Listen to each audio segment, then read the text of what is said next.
Edward Colston, November 2, 1636, October 11, 1721, was an English merchant, member of Parliament, philanthropist, and slave trader. He supported and endowed schools, almshouses, hospitals and churches in Bristol, London and elsewhere. His name is commemorated in several Bristol landmarks, streets, 3 schools and the Colston Bun. Charitable foundations inspired by ones he founded still survive. His wealth was largely acquired through the trade and exploitation of slaves. 23456 Edward Colston JPG 1722 Portrait by George Vert, after Jonathan Richardson Member of Parliament for Bristol in office 1710–1713 Personal details Born November 2, 1636 Bristol, England Died October 11, 1721, aged 84, Mortlake, Surrey, England Political party Tory Occupation Merchant Early life Colston was born on November 2, 1636 in Church Street, Bristol, the eldest of at least 11 and possibly as many as 15 children. His parents were William Colston, born 1608, died 1681, a prosperous merchant who was High Sheriff of Bristol in 1643, and his wife Sarah, born 1608, died 1701, daughter of Edward Batten. He was brought up in Bristol until the time of the English Civil War, when he probably lived for a while on his father's estate in Winterbourne, just north of the city. The family then moved to London, where Edward may have been a pupil of Christ's Hospital School. Career Colston was apprenticed to the Mercer's Company for 8 years and by 1672 was shipping goods from London. He built up a lucrative business, trading cloth, oil, wine, sherry and fruit with Spain, Portugal, Italy and Africa. In 1680, Colston became a member of the Royal African Company, which had held the monopoly in England on trading along the west coast of Africa in gold, silver, ivory and slaves from 1662. Colston rose rapidly onto the board of the company and became deputy governor, the company's most senior executive position, from 1689 to 1690. His association with the company ended in 1692.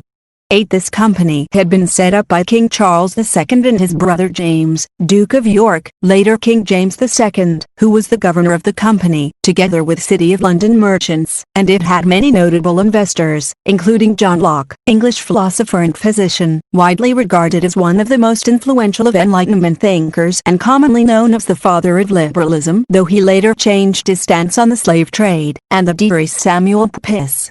During Colston's involvement with the Royal African Company, 1680 to 1692, it is estimated that the company transported around 84,000 African men, women and children, who had been traded as slaves in West Africa, of whom 19,000 died on their journey to the Caribbean and the rest of the Americas. Due to the conditions on many of the vessels, the extended journeys affected the ship's crew mortality rates, which were often similar and sometimes greater than the mortality rates amongst the slaves.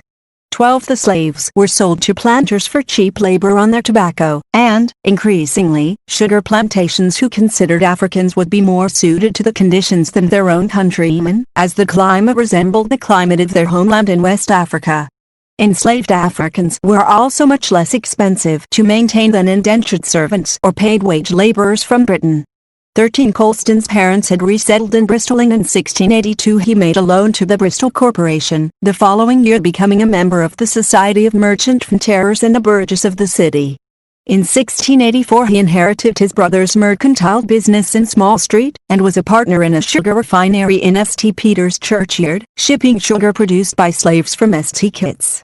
However, Colston was never resident in Bristol as an adult, carrying on his London business from Mortlake in Surrey until he retired in 1708. The proportion of his wealth that came from his involvement in the slave trade and slave-produced sugar is unknown, and can only be the subject of conjecture unless further evidence is unearthed. As well as this income, he made money from his trade in the normal commodities mentioned above, interest from money lending, and, most likely, from other careful financial dealings. Altruism in politics. Cromwell House, Mortlake, where Colston died in 1721. Colston supported and endowed schools, almshouses, hospitals and churches in Bristol, London and elsewhere. Many of his charitable foundations survive to this day. One in Bristol, he founded almshouses in King Street and on St. Michael's Hill, endowed Queen Elizabeth's Hospital School and helped found Colston's Hospital, a boarding school which opened in 1710, leaving an endowment to be managed by the Society of Merchant Frontiers for its upkeep. He gave money to schools in Temple, one of which went on to become St. Mary Redcliffe and Temple School, and other parts of Bristol, and to several churches and the cathedral. He was a strong Tory and High Churchman, and was returned as Member of Parliament, MP, for Bristol in 1710 for just one Parliament.